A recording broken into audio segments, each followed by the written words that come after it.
with Papa's sister, Aunt Madge. He was in a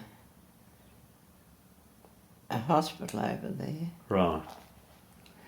And then he came back Mm-hmm. to Everest, Right. and he'd been through all that.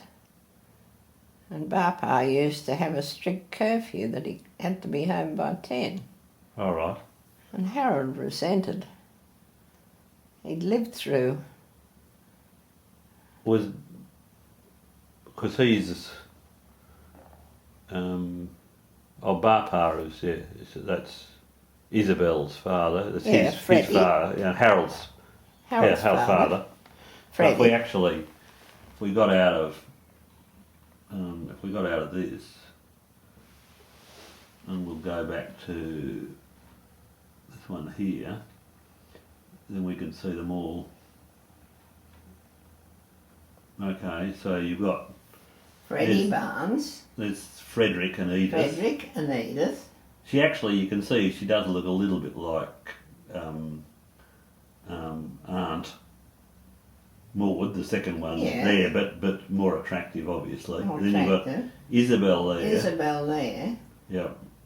Florence. Florence. You can see Florence's Florence has got the hair problem. And Helen. Helen, yeah. And John. That's John. And that is? That's Harold. That's Harold there. Okay, Yeah. That's what I was trying to get round to. Yeah. Okay, so, yeah, okay.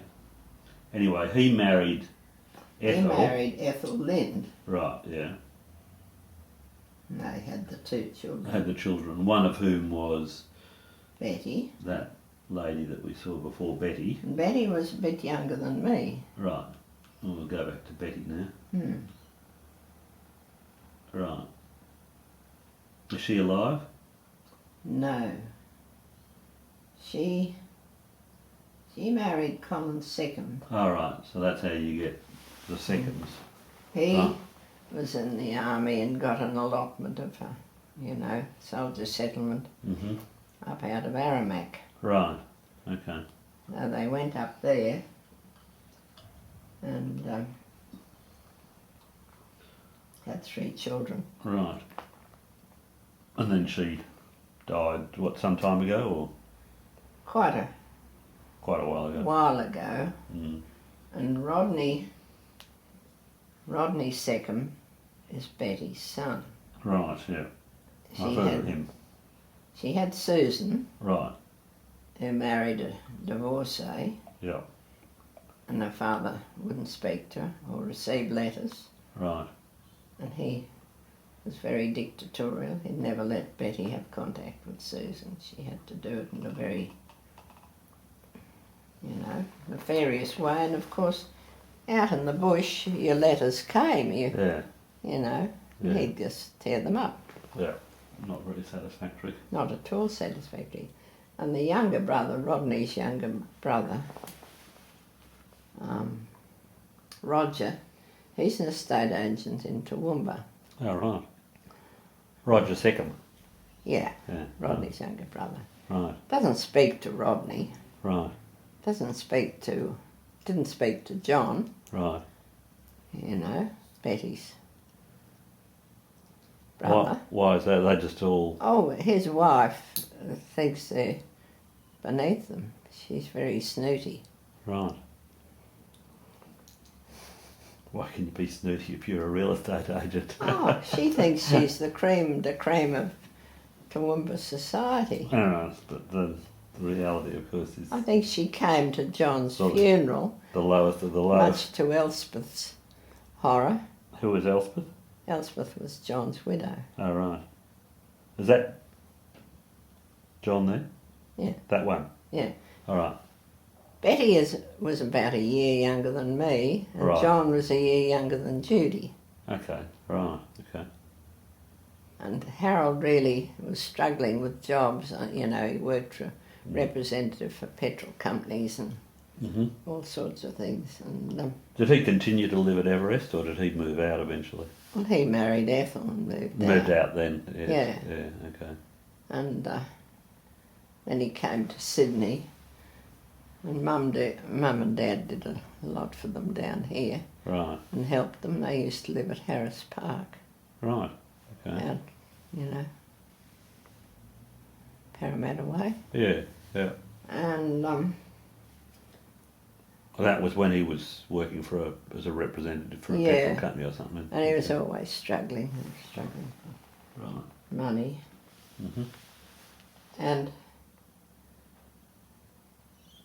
I was moving to Melbourne to be with Dad, and Betty had done nursing, and Ethel and Harold and John had been seeing Mum and Dad,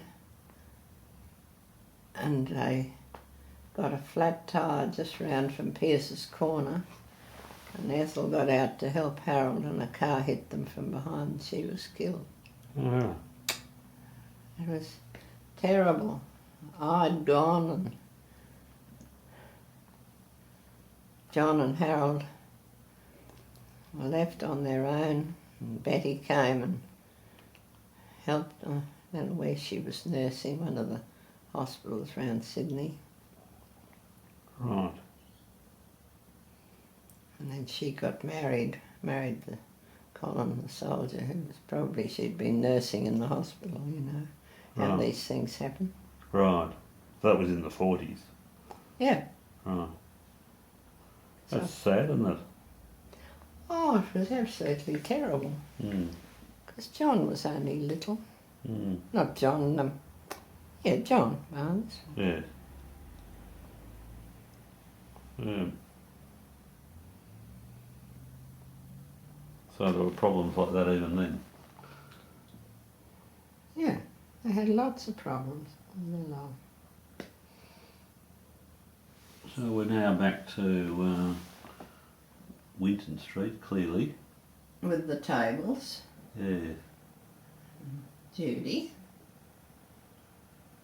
And just learn to stand up. And the issue there is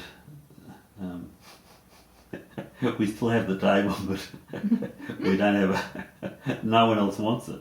And it's obviously been a feature of Judy's life since she could stand, but none of the Biden Coat No. boys wanted it, do they? No, Yeah. Anyway. but so- that was one of the nest of tables, I think. Yeah, wasn't it was, yes. It's the Yeah. ones that we've got. Mm. Yeah. And that was, we had Virginia Creeper somehow, or something was there, Yeah. because that's the side veranda with the Yeah. Venetian blinds. Yeah. No, but they're the side I don't veranda. know who John looks like there, but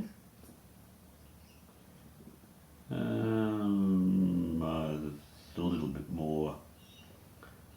He's a bit of a mixture, actually. I mean, I think you look like your father, Judy looks like her mother, and he sort of a mixture. is a bit in between.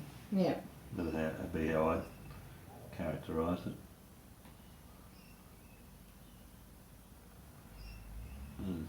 Judy looking worried, as always, for the past 70 years. Oh dear.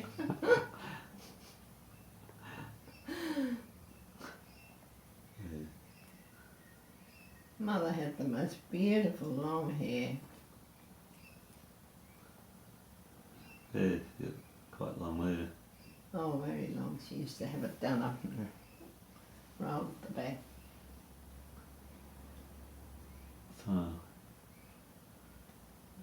So you must be 12 there, Yeah, about. yeah. Well, Judy was born She was born in 1932, so 32, yeah. and I was So ha- 11 then, so Yeah. I would have been So 12 then. 12. So, and how old was John there? Well, he must have been 10, 10. Okay. When did he die? 37. 37. So he was 15 or 14 or 15. Yeah, Yeah. he'd been in big school at Knox. Right. Okay.